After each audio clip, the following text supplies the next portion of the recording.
naka-on yung RPM indicator ko. So para makontrol ko yung takbo ko.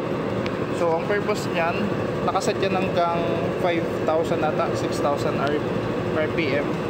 Kapag ka umabot ka sa RPM na yun, i-load to indicator. Kumbaga warningan ka na mag-change na ng gear para hindi masagad yung sa makina. So ganyan example niyan.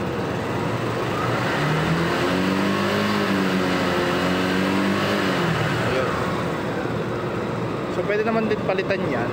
So pipindutin lang dyan yung select button, didiinan mo lang hanggang sa ayan, nag-flash na.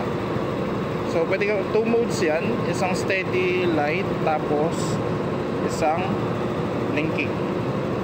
Pwedeng patay, steady, tapos blinking. Sa akin mas pinili ko yung steady lang para hindi masakit sa mata, kasi pag nag-blinking yan sakit sa mata eh. So kapag ayun na nabili mo, pindutin mo lang ulit yung select. Tapos ito naman RPM, pwede mong iset kung gaano kataas yung gusto mo by pressing adjust. So yan, tataas yan hanggang 9,000, hanggang 9,500 pala, sorry. Tapos babalik siya ng 4,000. So select lang ulit natin ng 6,000 RPM.